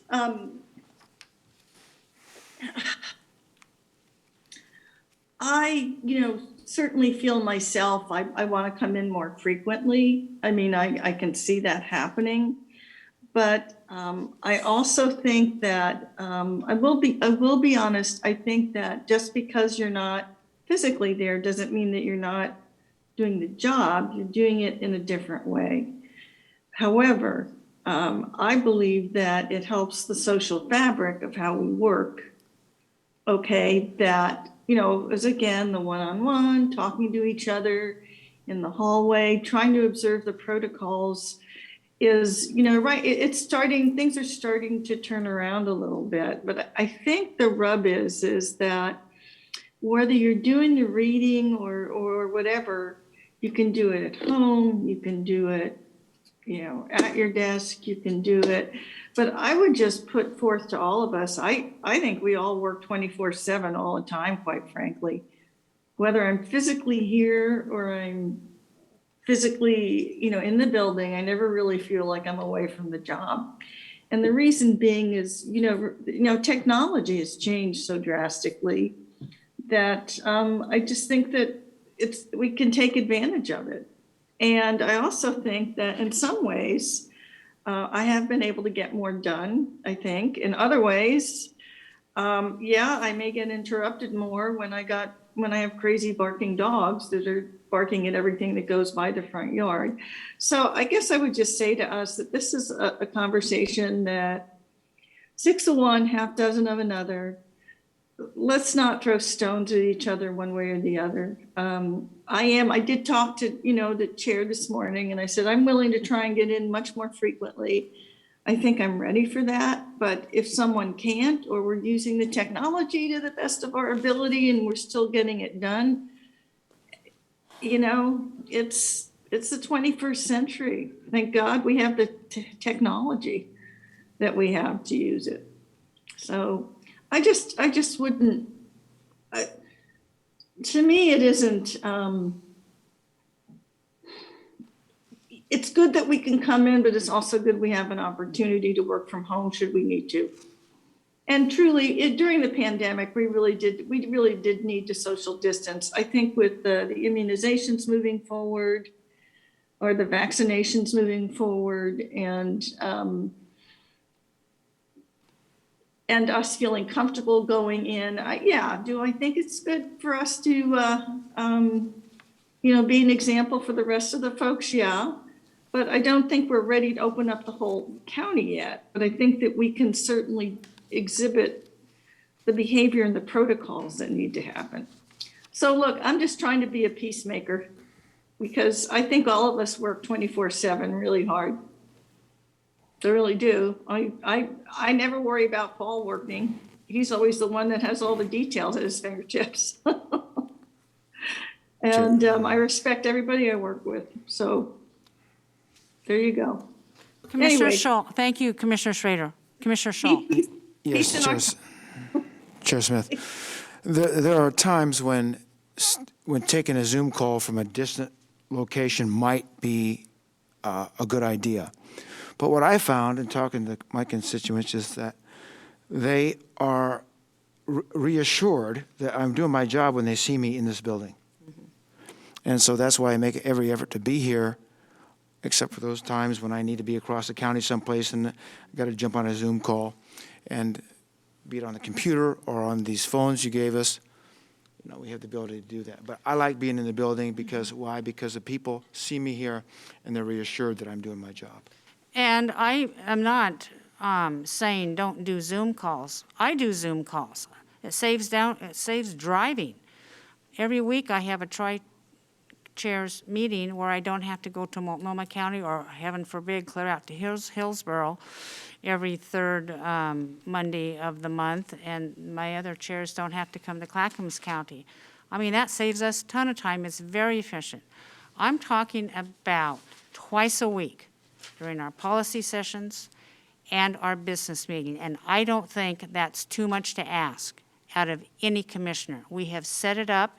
Staff has set up the meeting room here that we conduct that. I'm talking about twice a week, Tuesdays and Thursday. And the rest of it, you know, and I have said before, we had a great retreat. Why? Because every single one of us was here. And we could look at each other in the face, and we could read them, and we could figure out what was going on. And a lot of communication happens that's not verbal. And that's when we're better together. We have our policy advisors here helping us explain. And that's what I'm talking about, the Tuesday and Thursday meeting. Let me be very clear. So, with that in mind, are we going to finish this document? Yeah, I appreciate that, Chair. I really want to get back to those things under spirit there at the bottom of the page: service, professionalism, integrity, respect, and individual accountability and trust. And I know we got off on a tangent. I only use that as an example. I think I would hope that we can refrain from that, whether you disagree or agree with how we work, or whether or not we're in a COVID environment or whatever it may be. But I think that, we ought to abide by those. And so on that point, how do we interpret what individual accountability is? Is that us holding each other accountable? Is that what it means? Or do we just be accountable to all these things personally? And then how are we accountable then, if you will? Are you looking at number 10? No, under the bottom of the first colored page, under spirit, the bold, it says spirit bold. It's got our values there: service, professionalism, integrity, respect, individual accountability, and trust. And I'm actually focusing on the second to the last. Individual accountability. I don't know. Maybe the board can define that. Commissioner Scholl? Chair Smith, to me, we have two responsibilities for accountability. One is to our constituents, and the other one is to our colleagues. And also a third one, to the county staff. Those are the three accountabilities that I see. So Commissioner Scholl, thank you for that. So if I go awry on something and you feel that it's not proper, would you interpret that to say that you're okay with calling me out on that? I'm not really sure what you mean, Paul. Well, I mean, I think the question really is, I'm trying to get to, is that how do we hold each other accountable? Because our staff it's not probably proper protocol for our staff to call us out if they think we've done something wrong, because we're the Board of County Commissioners. So how do we hold each other accountable, each of us, the five of us? I would say that accountability would be judged by performance, professionalism, being on track with the weekly schedule. It's not a matter of necessarily calling another commissioner out, but I have a responsibility, and therefore I feel accountable to you, Paul, for making sure I'm doing what I'm supposed to do, even if you and I might agree or disagree on something. Sure. Yeah. Yeah. Well, thanks for your help on that, Mark. You bet, Paul. Gary? Yes, the spirit are the core values of the county for employees, elected officials, you're encouraged to follow them, but you're not required. These were meant for employees. Individual accountability, I'm reading it off our county website. It is that we accept and demonstrate personal responsibility at all times. We do what we say we're going to do. We are prudent with the use of public funds and resources, if that helps. Commissioners, I recommend that you agree to the four agreements you just discussed on the first part of this session. I think these other documents, while nice, respectfully, they were a nice sign that was made and were really never followed. So why create a lot of words when I think the four you just discussed are very clear, they're very concise, they're easy to follow, easy to maintain, easy to hold each other accountable. I suggest you focus on those going forward. Okay. Well, Gary, there's a whole bunch on the second colored page where it starts out Clackamas County Board of Commissioners at the top. I thought there was a lot of value to that. Yep. Yeah, I think there's a lot of value in it as well. I do too. Like I said, I like the document. So I'll make a motion to approve all of the material with the amendments made to the first document. All three, Paul? Paul, all Yes. three documents? Well, I'll make it more specific. I'll retract that. Okay, Under the 4 bullet items on the first page, yes. how do you want to reference that? So under the executive summaries, I move to approve the amendments to the first, the 4, and also readopt the 2 other documents, the colored documents in green that we just discussed. And then, okay, are you also asking for the resolution reaffirming Clackamas County is nonpartisan as well? No, I have an amendment to that we All can right, talk at. okay, different time. got it. Okay, I understand that, there's, Commissioner Fisher, there's a motion on the table. I need a second on that. I'll second that. Okay, motion has been made by Commissioner Savas to adopt the 4 executive summary statements as amended and the green paper. Discussion. Commissioner Fisher. So I would just like to add, and a lot of this comes out, Tootie, before you were a commissioner, but with how dangerous misinformation is. And so I would just like us all to commit to correcting misinformation. Just to make that a value of this board, that we will do that, either in the moment or after we become aware of it, that we will correct misinformation. And just add that to our commitments. I I would think, accept that as an amendment to my motion. I tell you, I accept it as well. I think I'm probably corrected more than any person here. I think I get corrected at every single meeting we have, and I take it with the spirit intended, and I accept it. But we all need to, if we ever, we just Absolutely. need to make, if we make that commitment, we're more transparent, more accountable to the public, and they can trust what we say. Hearing no more comments, call the poll. Okay. Commissioner Fisher? Aye with the amendment. Commissioner Savas? Aye, with all the amendments. Commissioner Schrader? Aye with amendments. Commissioner Scholl? Aye. And Chair Smith? Aye, motion passes 5-0, thank you. Now, Paul, you have something you want to say on this nonpartisan resolution.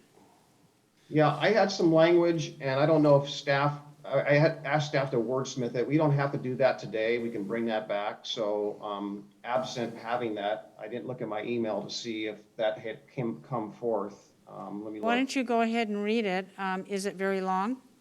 Well, I haven't seen the amendment yet, so I was hoping that staff would review any changes. Gary wants to talk, Paul. Yeah, so today is not, the purpose of today was not to discuss this resolution. That's a separate policy session the board has asked for, which will be forthcoming. The only purpose of attaching it was to guide your discussion on the prior 2 documents. Oh, so. well, then I'm confused on what we were doing then. I thought it was our purpose, that's why it was there. No.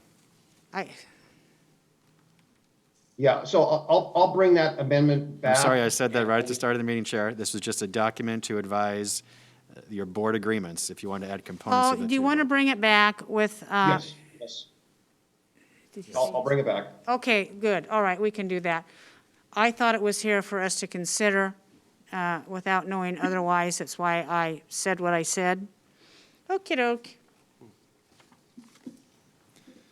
All right, Gary, what's next? All right, I'd like to clarify, would you like staff to create a single pretty document with both of the two things you approved today, or keep them as two separate agreements? If you can incorporate that into one document, one page, that'd be awesome. And make it really pretty. Gary, you're supposed to, are you smiling? I'm always smiling. see your I'm face. always smiling, yes. Is that okay for Commissioner Shull? I think it's a good idea. Chair Smith, is that okay? Is this green document directed at the board only or other, It's for the board. just for the How board, you is that operate right? together, yes. And our bad behavior. Only kidding. What did you say? It's just saying for our bad behavior. No, only kidding. Oh, God, I love it. we can Actually, be no, given a I really do. God, we're getting tired. Okay, so we want it in the green document, and Sonia wants it to be pretty. And I might want it to be blue, Well, whatever, I don't in care. the spirit of Clackamas County. And Okay. also, have to have a unicorn on it. I'm just saying, I'm all about the unicorn, okay? All right, Gary, well- do you have direction? Well, yes, we'll compile all of these into a single document. We'll make it pretty and share it with you. And then, with tremendous respect, it's entirely up to you, commissioners, to hold each other accountable. Staff cannot. It's up to you to hold each other accountable, to abide by these agreements. Otherwise, there'll be a pretty poster on the wall that will just be ignored. Yeah. Okay, Sonia.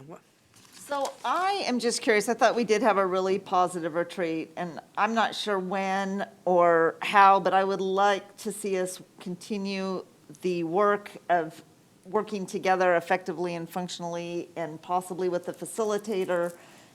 And I just want to offer that if people are interested. I know that that's a good time for us to, can happen on a Wednesday, not on a Tuesday or a Thursday, maybe for a morning with a facilitator, just so that we can bring up any issues about process and just work better together. I don't know if anybody else is interested in that.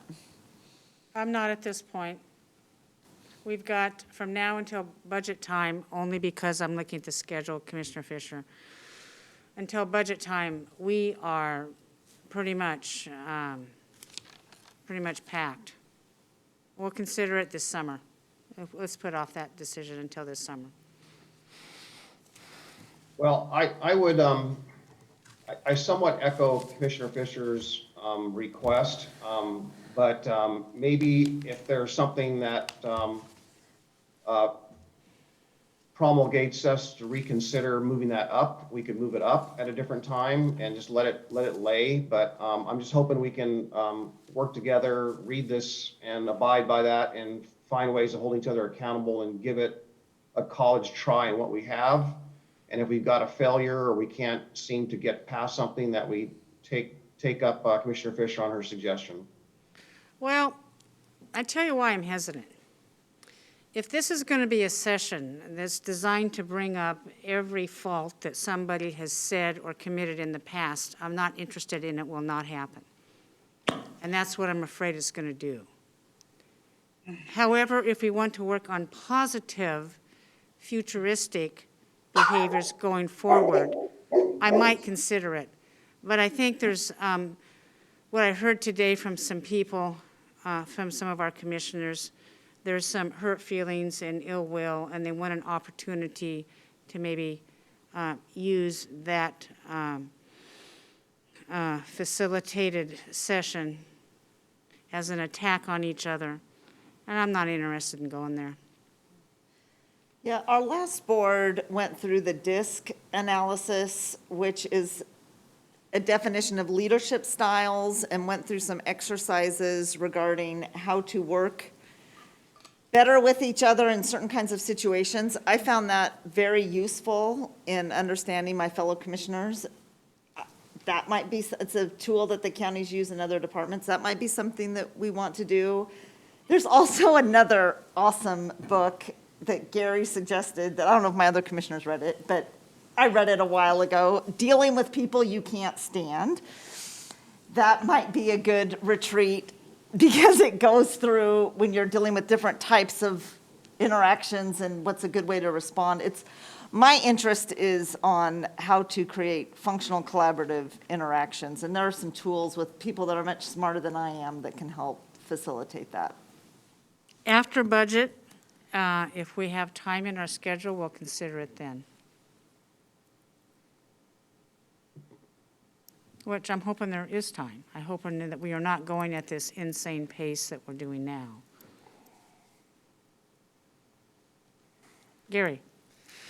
That was the final policy session. We are now back to the issues list, and the only item remaining is commissioner communications. So if you'd like to do that or call it a day, is up to you, commissioners. Commissioners, does anybody want to say anything? Commissioner Scholl? Chair, I got it. Commissioner Scholl? Yes. Last Thursday, we heard testimony from Laura Coulter from the Cottrell area regarding the Bull Run filtration plant. That's a big issue on the east end of the county. Saturday, I went out and met with constituents in the area and talked to them about the project and their concerns. Tomorrow at 10 o'clock, PGA has been kind enough to come and give me a brief on the background on that Bull Run filtration plant. And then I intend to go out back Friday and talk to folks and see if I can answer some of their questions. Some of the questions they had were noise, once the plant is done, traffic, and also the effects of drilling on their wells, their domestic wells. So, and then also, Chair, Thursday night for the BCC meeting, I'll be in Canby at 4:30 for the Fair Board. And if I come in here a few minutes later, is that going to be okay? Oh, absolutely, yeah. I mean, the evening business meetings, and I Okay. understand I'll be back. your liaison assignment. Thank you, Commissioner thank Scholl. Christina, who's in the queue? Commissioner Savas? Commissioner Savas? Yeah, I just want to go back to something we just left, and I wasn't clear. So Gary, when we were talking about showing back up or people coming back to work, your recommendation, you said we could all come back to work, but I don't recommend it. Could you elaborate? Did you mean us on the fourth floor, or did you mean the entire workforce? I do not recommend or support every single county employee coming back to work tomorrow. The Board of County Commissioners, yes, I do, because I feel we have a safe environment with protocols in place. I think it's proven on some of the jobs in some departments, they're fine. Maybe they're even more efficient. Like Dan Johnson was saying, his permitting people. You know, they get their assignments, and then from their home offices, they go out and they do the inspections, and it's actually more efficient. So there are efficiencies that I'm all for. Teleworking works. It works for us as an organization. Not every single employee, but several employees or several job classifications, teleworking is very efficient and productive. I'll have further conversations with you, board, later on that. Yep, I have already saved an hour. I've been able to put out another hour and a half of work today because of Zoom. Maybe Does we it need take to you an hour and a add- half to get to work, Paul? I'm not talking about getting to work. I'm talking about, I was able to walk over to my kitchen and get a snack versus hopping in my car and driving to get lunch and then coming back. There's time saved there. But if you look at my schedule, you'll see a lot of back-to-back meetings where there's no space in between. Well, you're not alone in that, Commissioner Savas. We are all I know. doing that. I'm totally aware of that. But I will say that I'm saving an hour and a half to 2.5 hours a day at times. I don't, Commissioner Savas, we all work extremely hard around here. And I will reiterate again, on Tuesdays and Thursdays, commissioners should be here in person. Okay, Gary, are we done today? Any more commissioner communications? Yeah, I probably Yeah, I do. just want to remind folks, tonight is the Journey Down the Clackamas, the first meeting of our year-long conference on the Clackamas watershed. And be there or be square, I'm looking forward to it. And hopefully, if you get a chance to stop by and listen in. And also, I know we're all going in and out of NACO, National Association of Counties meetings this week as well. So, and again, it's all virtual. Dang it, So- you don't get a fly on an airplane, huh? I know. Well, I wish I could fly in an airplane more often, actually, at this point. I miss my grandchildren. But yeah, so we're continuing to do that, and that's about all I have right now. Thank you. So- Any other commissioner would like to say anything? So I've been participating in NACO as well, and it's pretty awesome stuff. I'm not sure, is it just you, Commissioner Schrader, you and I, or is Paul participating? Yep, I participated yesterday. Okay, are both of you participating? If you get a chance to No? look at it, you should register. I mean, they have some It's really good. excellent information. You are? Yeah. Mark? And then maybe, and I know we don't have a lot of time, but if there is ever a time we could just do a roundtable of our biggest takeaways, because we're all in different workshops, that I would love to hear what Commissioner Schrader's learning and just spend some time doing that. I think the same holds for AOC. I think there's a wealth of information at AOC. I'm going to be bringing a presentation to the board on ONC county lands and how devastating the effects of the wildfires are. Commissioners, you will be shocked at the presentation that I sat through, and it's so profound, I wanted to bring it forward. And it's not long. It's only 15 minutes. It's information only, but I was so struck by it, I wanted my fellow commissioners to hear about it. So, with that in mind, on any of the AOC stuff, or maybe, and NACO thing, if you have an opportunity that you want to share information, let's make that happen, because the more educated we are on all these topics, the better off we're going to be. Now, as chair, doing NACO is going to be totally impossible for me. You know what, I'm doing, I'm at night, I'm reading, I'm doing this, I'm taking a boatload of constituent stuff that I'm working on in addition. So if somebody else wants to do NACO, somebody else wants to do AOC, have at it, and then bring us reports. I think that's a really good idea to do. Chair Smith, I appreciate, you mentioned something I think we ought to be talking about, and I appreciate you mentioning it actually, and that is people ought to recognize that it takes a lot of time to read the material. We spend a lot of time, and that doesn't show up on our calendar anywhere, by the way, Right. but as much reading as I do, that's a tremendous, not only a responsibility, but it's a tremendous part of our work. We do a lot of reading, so I just want to put that out there for acknowledgement. Yeah. Yeah, that's why I now have a small sofa in my office, which I love to read my materials with my little iPad in my sofa. Okay, are we concluded for today, Gary? That is all today, yes. Thank you very much.